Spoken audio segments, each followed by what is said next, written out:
మన మధ్యలో థామస్ గారు యోహాను సువార్త 2వ అధ్యాయము 1 నుండి 11 వచనాలు మన మధ్యలో థామస్ గారు చదువుతారు. దేవుని నామానికి స్తోత్రము కలుగును గాక. ఈ పరిశుద్ధ వివాహములకు ఏర్పాటు చేయబడిన సువార్త పాఠ్యముగా యోహాను సువార్త 2వ అధ్యాయము 1 నుండి 11వ వచనం వరకు చదవబడుచున్న దేవుని లేఖనమును వినాలకించుడి. 3వ దినమున గలిలయలోని కానాను ఊరిలో ఒక వివాహము జరిగెను. యేసు తల్లి అక్కడ ఉండెను. యేసును ఆయన శిష్యులను ఆ వివాహమునకు పిలువబడిరి. ద్రాక్షారసం అయిపోయినప్పుడు యేసు తల్లి వారికి ద్రాక్షారసము లేదని ఆయనతో చెప్పగా, యేసు ఆమెతో, అమ్మా, నాతో నీకేమి పని? నా సమయం ఇంకను రాలేదనెను. ఆయన తల్లి పరిచారకులను చూచి, ఆయన మీతో చెప్పినది చేయుడనెను. యూదుల శుద్ధీకరణాచార ప్రకారము 2-3 తూములు పట్టు 6 రాతి బాణలు అక్కడ ఉంచబడి ఉండెను. యేసు ఆ బాణలు నీళ్లతో నింపుడని వారితో చెప్పగా, వారి వాటిని అంచుల మట్టుకు నింపిరి. అప్పుడు ఆయన వారితో, మీరిప్పుడు ముంచి ఇందు ప్రధాని యొద్దకు తీసుకొని పొండని చెప్పగా, వారు తీసుకొని పోయిరి. ఆ ద్రాక్షారసం ఎక్కడి నుండి వచ్చెనో ఆ నీళ్లు ముంచి తీసుకొని పోయిన పరిచారకులకే తెలిసినది కానీ ఇందు ప్రధానికి తెలియకపోయెను. గనుక ద్రాక్షారసమైన ఆ నీళ్లు రుచి చూచినప్పుడు ఆ విందు ప్రధాని పెళ్లి కుమారుని పిలిచి, ప్రతివాడును మొదట మంచి ద్రాక్షారసమును పోసి జనులు మత్తుగా ఉన్నప్పుడు జబ్బు రసము పోయెను. నీవైతే ఇది వరకును మంచి ద్రాక్షారసమును ఉంచుకొని ఉన్నావని అతనితో చెప్పెను. గలిలయలోని కానాలో యేసు ఈ మొదటి సూచక క్రియను చేసి తన మహిమను బయలుపరచెను. అందువలన ఆయన శిష్యులు ఆయన యందు విశ్వాసముంచిరి. ఆమె చదవబడిన లేఖనం ఇంతటితో సరి అనేది. థ్యాంక్ యూ పాస్టర్ గారు. అదేవిధంగా మన మధ్యలో స్వరూప గారు ఎఫెసీలకు రాసిన పత్రిక 5వ అధ్యాయము 22వ వచనం నుండి 32వ వచనం వరకు చదవాలని ప్రభు పేరిట తెలియపరుస్తూ ఉన్నాం.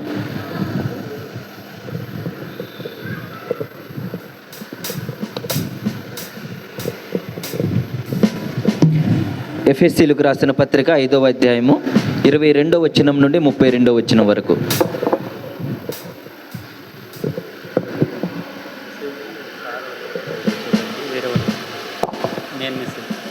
స్త్రీలారా, ప్రభువునకు వలె మీ సొంత పురుషులకు లోబడియుండుడి.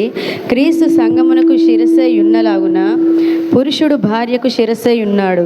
క్రీస్తే శరీరమునకు రక్షకుడై ఉన్నాడు. సంఘము క్రీస్తునకు లోబడినట్టుగా భార్యలు కూడా ప్రతి విషయములోనూ తమ పురుషులకు లోబడవలెను. పురుషులారా, మీరును మీ భార్యలను ప్రేమించుడి. అటువలే క్రీస్తు కూడా సంఘమును ప్రేమించి అది కలంకమైనను ముడత అయినను అట్టిది మరి ఏదైనను లేక పరిశుద్ధమైనదిగాను నిర్దోషమైనదిగాను మహిమగల సంఘముగాను ఆయన తన ఎదుట దానిని నిలవబెట్టుకొనవలెనని వాక్యముతో ఉదక స్నానము చేత దానిని పవిత్రపరచి పరిశుద్ధపరచుటకై దాని కొరకు తన్ను తాను అప్పగించుకొనెను. అటువలనే పురుషులు కూడా తమ సొంత శరీరములను వలె తమ భార్యలను ప్రేమింపబద్ధులై ఉన్నారు. తన భార్యను ప్రేమించువాడు తన్ను ప్రేమించుకొనుచున్నాడు. తన శరీరమును ద్వేషించిన వాడెవడునూ లేడు గాని ప్రతివాడును దానిని పోషించి సంరక్షించుకొనును. మనము క్రీస్తు శరీరమునకు అవయవములమై ఉన్నాము గనుక అలాగే క్రీస్తు కూడా సంఘమును పోషించి సంరక్షించుచున్నాడు. ఈ హేతువు చేత పురుషుడు తన తండ్రిని తల్లిని విడిచి తన భార్యను హత్తుకొనును, వారిద్దరును ఏక శరీరం అగుదురు. దేవుడి వాక్యంను దీవించును గాక. ఆమేన్. థ్యాంక్ యూ అమ్మగారు.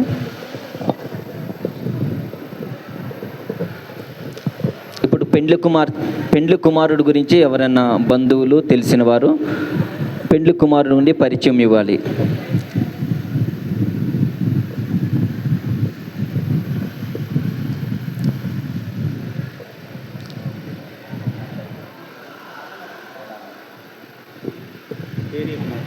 ఈలోపు అమ్మాయి తరపున ముంబైలో పరిచర్య చేస్తున్నటువంటి మరియమ్మ గారు ముందుకొచ్చి అనూష గారి గురించి కొన్ని విషయాలు పరిచయం చేస్తారు. మరియమ్మ గారు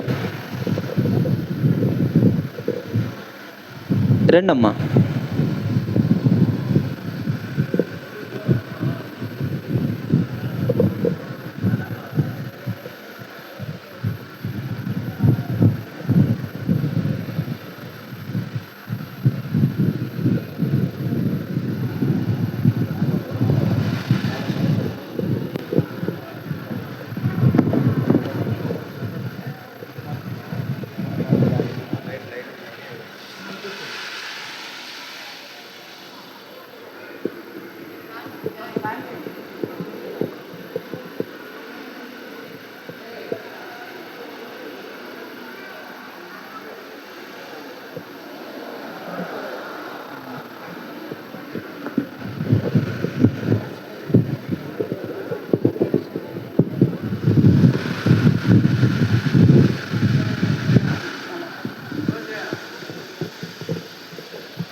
హల్లెలూయా, దేవునికి స్తోత్రము.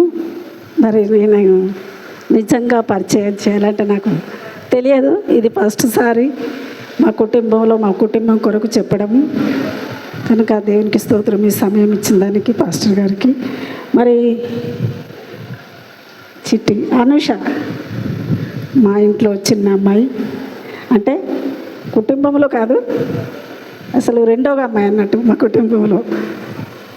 మరి మేమైతే మా కుటుంబం చాలా పెద్దది, 3 అన్నదమ్ములు, తాతలు. చిట్టి వల్ల అనూష వాళ్ళ తాతలు 3 అన్నదమ్ములు. మరి వాళ్ళు అక్క చెల్లెలు కూడా 3. నిజంగా మా కుటుంబంలో ఎలాంటిగా మేము ఎంత ఐక్యతగా ఉన్నామంటే చెప్పలేదు. మేము ఒకరికంటే ఒకరికి భయంగా ఉండేది, ఒకరి ముందు ఒకరు నిలబడేటోళ్ళం కాదు. ఇప్పటికి కూడా మేము అట్లనే. మరి మా కుటుంబంలో 4 కొడుకులు, అయితే 5 కానీ మరి అనూష వాళ్ళ డాడీ మా మధ్యలో లేనందుకు చాలా దుఃఖకరం. మరి మా ఆడపిల్లలు కూడా మరి 5. మేము ఎంతగా మా పిల్లలు కానీ మేము కానీ ఇప్పటి వరకు ఒకరిని ఒకరు గౌరవించుకుంటూ మరి ముందుకు నడుస్తున్నాం. మరి కుమారు తన వైపు కూడా మా ఇంట్లో ఈరోజు పెద్దలు వాళ్ళే కాబట్టి దేవునికి స్తోత్రం. ఇంతవరకు మేము కలిసి ఉండి నిలబడడం, ఈ పెళ్లిలో ఐక్యత కలిగి ఉండడం, అది దేవునికి స్తోత్రం. ఏదైనా తప్పులుంటే క్షమించండి, నేను ఇంకెవరికైనా చెప్పలేకపోతే క్షమించండి.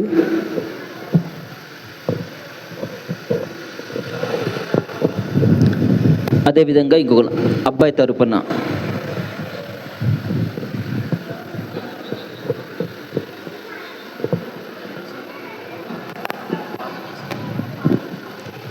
ఓకే, ప్రార్థన చేద్దాము. మన మధ్యలో అబ్రహాం గారు ప్రార్థన చేస్తారు.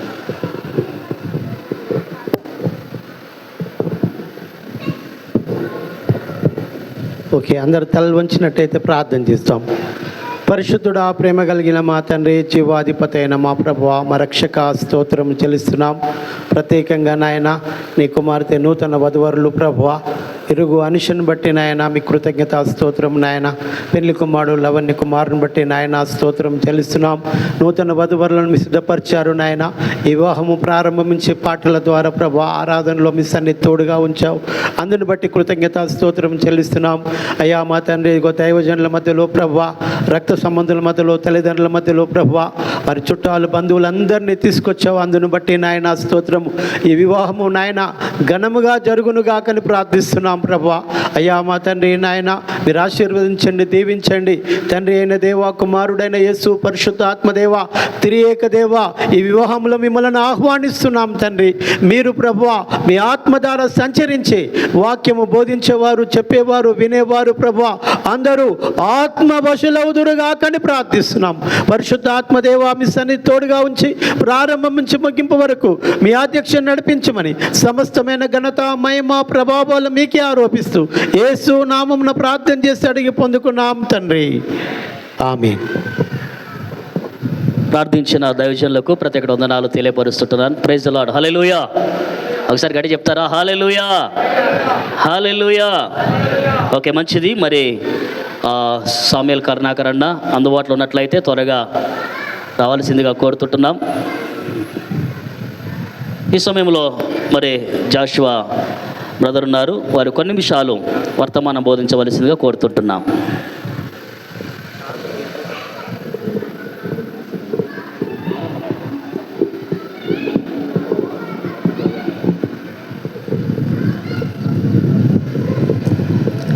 దేవునికి మహిమ కలుగును గాక.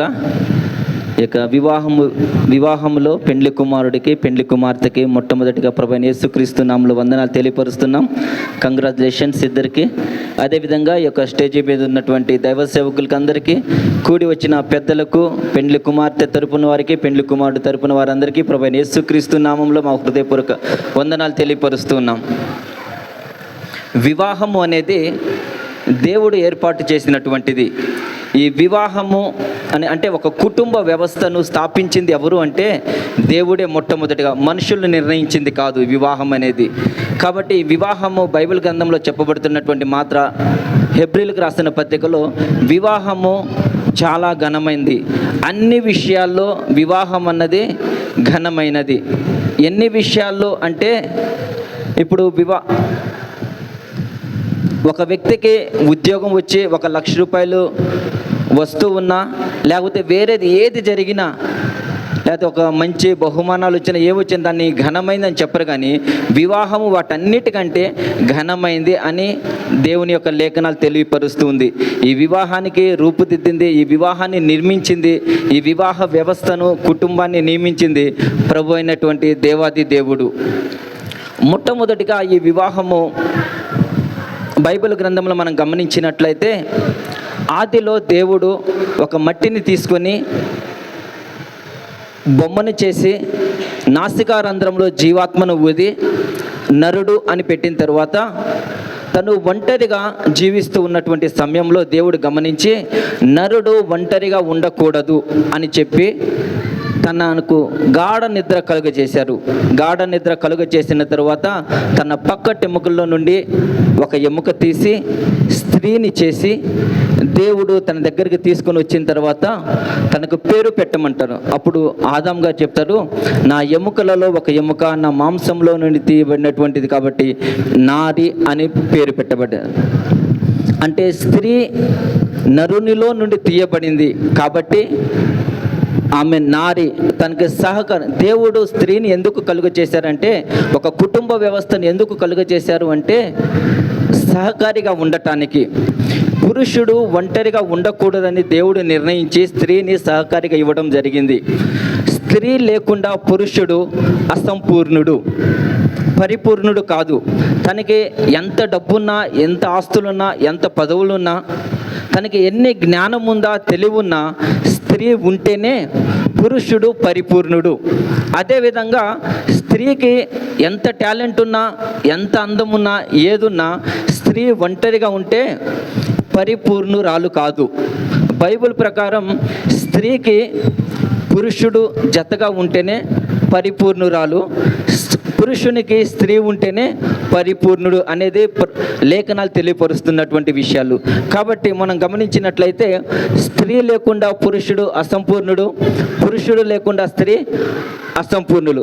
ఇద్దరు కలిసి ఉండాలనే దేవుడు ఏం చేశాడంటే ఈ కుటుంబ వ్యవస్థను నియమించినట్లుగా మనం చూస్తున్నాము. ఈ యొక్క వివాహము దేవుని చేత రూపుదిద్దుకొనబడింది. అదేవిధంగా ఈ యొక్క కుటుంబ వ్యవస్థను మనం బైబిల్ గ్రంథంలో గమనించినట్లయితే స్త్రీని, పురుషుణ్ణి, పెండ్లి కుమారుడు, పెండ్లి కుమార్తె, దేవుడు వధువు సంఘానికి పోల్చినట్లుగా మనం బైబిల్ గ్రంథంలో చూస్తూ ఉంటాం. దేవాది దేవుడు తన యొక్క పెండ్లి కుమార్తె అయినటువంటి సంఘం ఏ విధంగా ఉండాలని దేవుడు నియమించాడో అదే విధంగా స్త్రీ పురుషులు కూడా అదే విధంగా ఉండాలి. సంఘాన్ని మనం గమనించినట్లయితే సంఘం కొరకు యేసుక్రీస్తు ప్రభువారు, పెండ్లి కుమారుడైనటువంటి యేసుక్రీస్తు ప్రభువారు స్త్రీ కొరకు ఏం చేశాడంటే సంఘం కొరకు తన ప్రాణాన్ని పెట్టాడు. అదేవిధంగా వాక్యం చేత ఉదక స్థానాన్ని సంఘాన్ని కలుగజేస్తూ ఉన్నాడు. తను ఏ విధంగా అయితే వధువు సంఘం ఉండాలని ఆ యొక్క యేసుక్రీస్తు పెండ్లి కుమారుడు వాళ్ళు అనుకున్నారో, ఎలాగుండాలని తలంచారో, అదే విధంగా సంఘం ఉండటం కోసం వాక్యాన్ని ఇచ్చి ఆ విధంగా తీర్చిదిద్దుతూ ఉన్నారు. పరిశుద్ధంగా, పవిత్రంగా, నిష్కల్మషంగా ఉండాలి అని. అదేవిధంగా పురుషుడు కూడా స్త్రీ విషయంలో గమనించినట్లయితే తను ఏ విధంగా అయితే ఉండాలని అనుకుంటున్నాడో అదేవిధంగా పురుషుడు కూడా స్త్రీని అదే విధంగా తీర్చిదిద్దాలి అని దేవుని లేఖనాలు సెలవిస్తూ ఉంది. ఇంకా మనం గమనించినట్లయితే ప్రాముఖ్యంగా వివాహములో ప్రాముఖ్యంగా ఉండాల్సింది ప్రేమ, క్షమ, ఓర్పు అనేది తప్పకుండా ఉండాలి. వివాహంలో మొట్టమొదటిగా వివాహ వ్యవస్థను కలుగజేసింది దేవుడు. అదేవిధంగా వివాహము యేసుక్రీస్తు ప్రభు సంఘానికి పోల్చడం జరిగింది. మూడవదిగా ఈ యొక్క వివాహంలో ఇక స్త్రీ పురుషులైనటువంటి పెండ్లి కుమారుడు, పెండ్లి కుమార్తె కలిగినటువంటి వాళ్ళు ఏం కలిగి ఉండాలంటే ఓర్పు, క్షమాపణ, ప్రేమ కలిగి ఉండాలి. అది చాలా ప్రాముఖ్యం.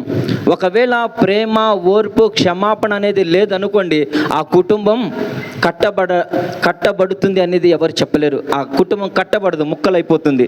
కాబట్టి ఈ దినాల్లో మనం చూస్తుంటే ఎంతోమంది ఇక్కడ ఉన్నటువంటి వాళ్ళు కూడా వివాహ వ్యవస్థలోకి వెళ్ళి ముందుకు వెళ్తున్నటువంటి వాళ్ళు.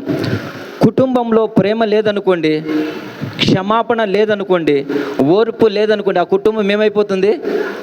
విచ్ఛిన్నమైపోతుంది. కుటుంబాల్లో కొన్నిసార్లు మిస్అండర్స్టాండింగ్లు అవుతూ ఉంటే, కొన్నిసార్లు కుటుంబంలో లోటుపాట్లు జరుగుతూ ఉంటే, గొడవలు వస్తూ ఉంటే, రావని చెప్పట్లేదు.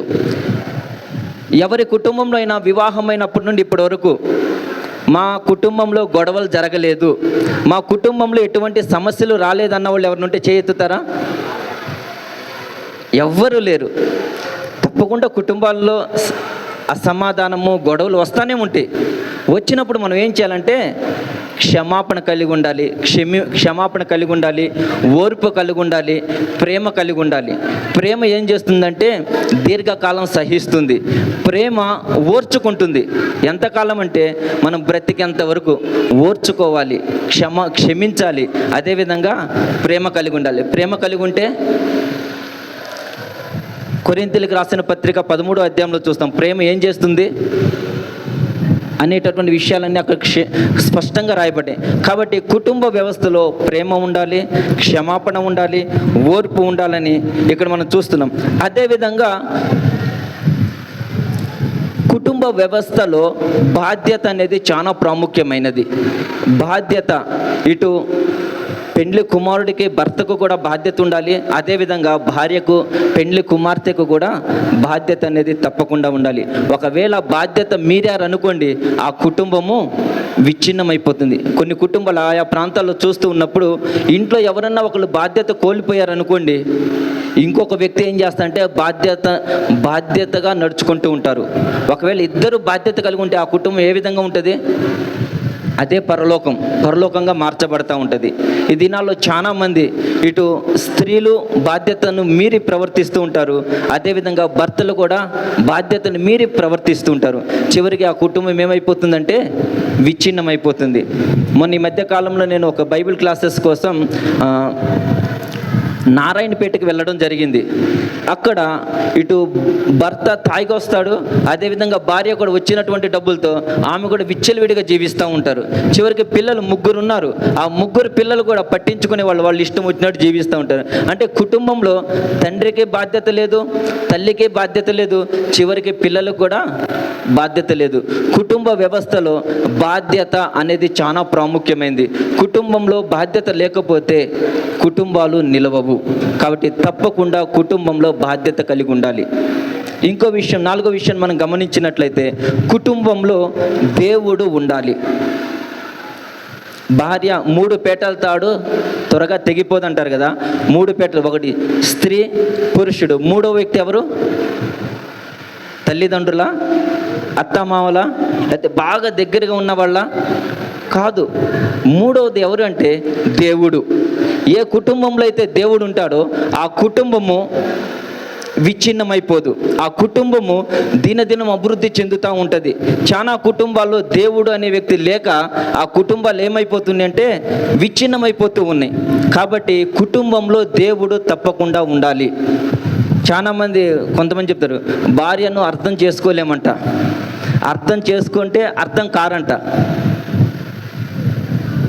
కానీ భార్యను అర్థం చేసుకోవాలి అంటే దేవుణ్ణి నువ్వు ఎప్పుడైతే అర్థం చేసుకుంటావో అప్పుడు భార్యలు కూడా అర్థమవుతారు. నీ కుటుంబంలో దేవుణ్ణి అర్థం చేసుకోవడానికి నువ్వు ఎంతగా ప్రయత్నించి దేవునికి ఎంతగా దగ్గరగా అవుతూ ఉంటారో అప్పుడు కుటుంబ వ్యవస్థలో కూడా మనం ఏం చేస్తామంటే భార్యల్ని భర్తలు అర్థం చేసుకుంటారు, భర్తని భార్యను అర్థం చేసుకుంటారు. ఆ కుటుంబంలో ప్రేమ, ఓర్పు, బాధ్యత చక్కగా ముందు కొనసాగుతూ ఉంటారు. కాబట్టి ఈ యొక్క వివాహ వ్యవస్థ ఈ యొక్క వివాహంలోకి వచ్చిన ప్రతి ఒక్కరికి తెలియపరచడం ఏంటంటే కుటుంబంలో బాధ్యత ఉండాలి, కుటుంబంలో క్షమాపణ ఉండాలి, కుటుంబంలో ఓర్పు ఉండాలి, కుటుంబంలో ప్రేమ ఉండాలి, కుటుంబంలో ఇంకేముండాలి? దేవుడు ఉండాలి. కుటుంబంని ఇంకా ప్రతిరోజు మనం దేవుణ్ణి తెలుసుకుంటే అంతగా కుటుంబ వ్యవస్థ ముందుకు వెళ్తూ ఉంటుంది. లేదనుకోండి చాలామంది దేవుణ్ణి పక్కన పెట్టి ఇక మిగతా వ్యవస్థలు అన్నిట్లో ముందుకు వెళ్తూ ఉంటారు. ఎంతవరకు వెళ్తాం దేవుడు లేకుండా? మనం చివరికి దేవుడు లేకుండా ఏ కుటుంబం అయితే ముందుకు వెళ్తుందో ఆ కుటుంబం ఎక్కడికి వెళ్తుందంటే పతనావస్థకి వెళ్ళడమే. కాబట్టి దేవుడు కలిగి మనం ముందుకు వెళ్ళామనుకోండి తప్పకుండా ఆ కుటుంబం అంచెలంచెలుగా ఆశీర్వదించబడుతూ ఉంటుంది. హల్లెలూయా. కాబట్టి కుటుంబానికి వస్తున్న ప్రతి ఒక్కరు, ఈ యొక్క వివాహంలో ఉన్న ప్రతి ఒక్కరు నేను వివాహమై 5 సంవత్సరాలైంది, లేకపోతే వివాహమై 10 సంవత్సరాలైంది, 20 సంవత్సరాలైంది, లేకపోతే 9 సంవత్సరాలైంది, దేవుడు నాతో ఉన్నాడా మూడో వ్యక్తిగా? లేకపోతే ఇంక ఎవరైనా ఉన్నారా నాతో? నా కుటుంబంలో ప్రేమ ఉందా? నా కుటుంబంలో క్షమాపణ ఉందా? నా కుటుంబంలో నేను బాధ్యతగా జీవిస్తూ ఉన్నానా అని మనం ప్రతి ఒక్కరం పరిశీలన చేసుకున్నట్లయితే తప్పకుండా మన కుటుంబము ఆశీర్వాదకరంగా ఉంటుంది. హల్లెలూయా. అదేవిధంగా యొక్క వివాహాన్ని చేసుకుంటున్నటువంటి పెండ్లి కుమారునికి పెండ్లి కుమార్తె కూడా తెలియపరచడం ఏమిటంటే మీ కుటుంబంలో దేవుడు ఉండాలి, మీ కుటుంబంలో ఓర్పు, ప్రేమ, సమాధానము ఇవి ఉండాలి. అదేవిధంగా ఇద్దరు బాధ్యతగా ఒకరినొకరు ప్రేమించుకుంటూ నాకంటే ఎక్కువ అని ఒకరినొకరు ఘనపరుచుకుంటూ ముందుకు వెళ్ళినట్లయితే తప్పకుండా ఈ కుటుంబము దీవించబడుతూ ఉంది. దేవుడి కొద్ది మాటలు దీవించునుగాక. అదేవిధంగా మన మధ్యలో రెవరెండ్ కేఎం లూకస్ గారు మన మధ్యలో ఉన్నారు. బేతెల్ గాస్పల్ చర్చ్ పెద్దపల్లి అయ్యగారు మన ముందుకు వచ్చి కొన్ని గ్రీటింగ్స్ తెలియపరుస్తారు. లూకస్ గారు.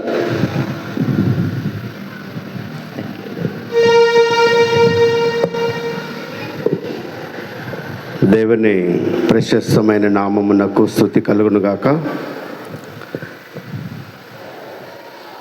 అమ్మాయి పేరే అనూష, లవన్ కుమార్ అనూషల వివాహానికి విచ్చేసిన దైవ సేవకులకు, ఇరువర్గ సంఘములకు నేను ప్రభు పేరిట వందనాలు తెలియజేస్తున్నాను.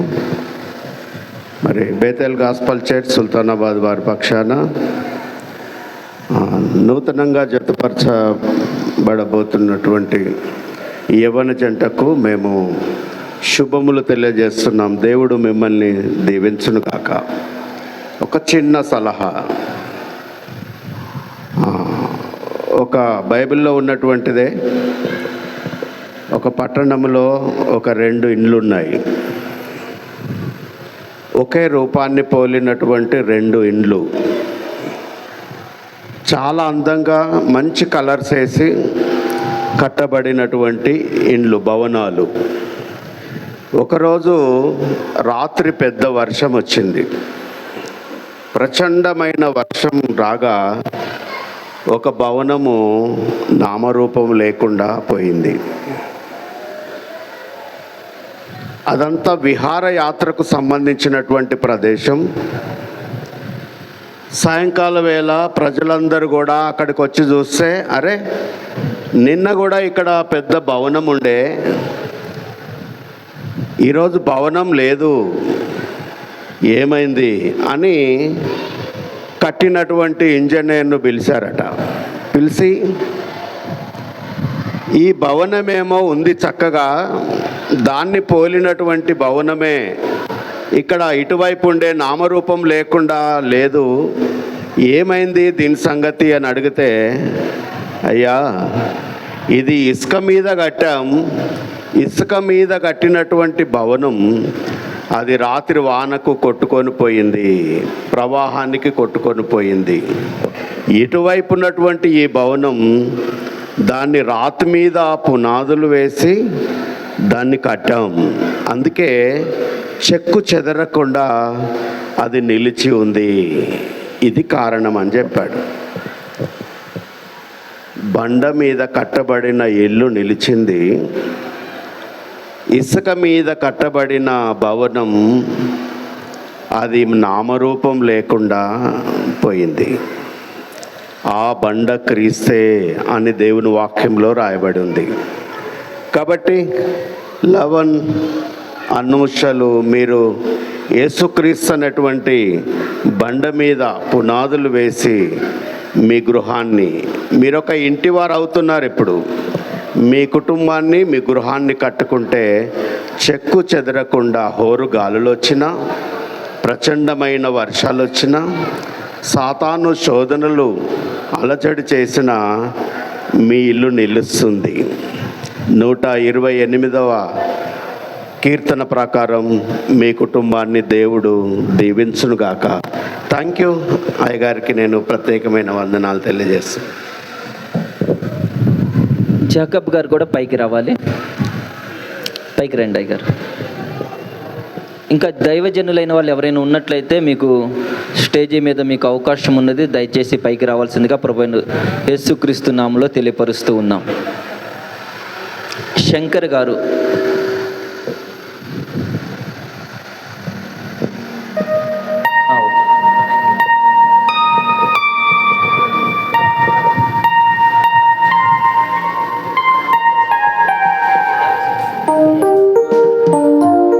ఓకే, మన మధ్యలో రిజాయిస్ గారు ఉన్నారు.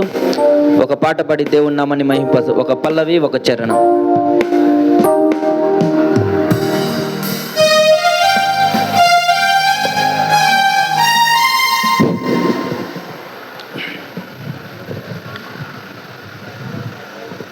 కరుణామయుడా కరుణించవయ్యా,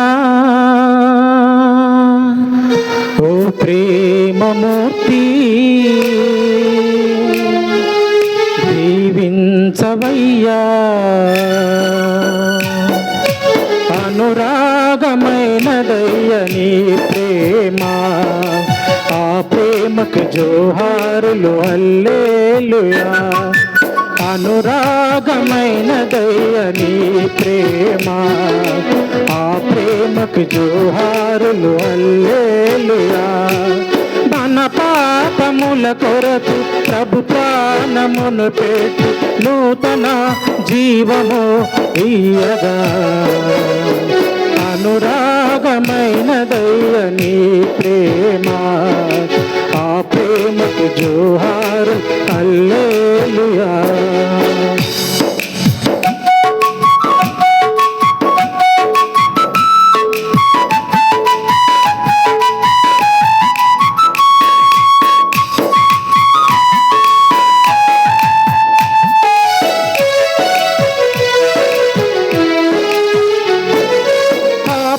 రక్షించే మహాదేవుడు, తలుపు తట్టుచుండే తనే మార్గమై, పాపశుద్ధి కోసం పడిన శ్రేమలో ప్రభుని మరువగలరా మరే బిడ్డలు. ప్రభు మరణం పొంది మరి తిరిగి లేచెను, ఆ ప్రేమ ఎంతో మధురం. మొదటగా ప్రభువే ప్రేమించగా, అనురాగమైనదయ్య నీ ప్రేమ, ఆ ప్రేమకు జోహారు హల్లెలూయా. అనురాగమైనదయ్య నీ ప్రేమ, ఆ ప్రేమకు జోహారు హల్లెలూయా. మన పాపముల కొరకు ప్రభు ప్రాణమును చేసి నూతన జీవము ఇయ్యగా కరుణామయోడా కరుణించవయ్యా ఓ ప్రేమమూర్తి కరుణించవయ్యా.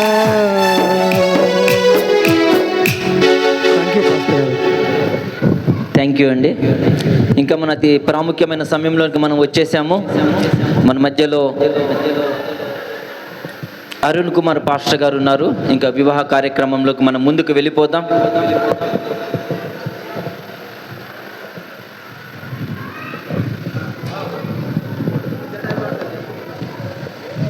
ఈ పరిశుద్ధ వివాహానికి కూడి వచ్చిన మీ అందరికీ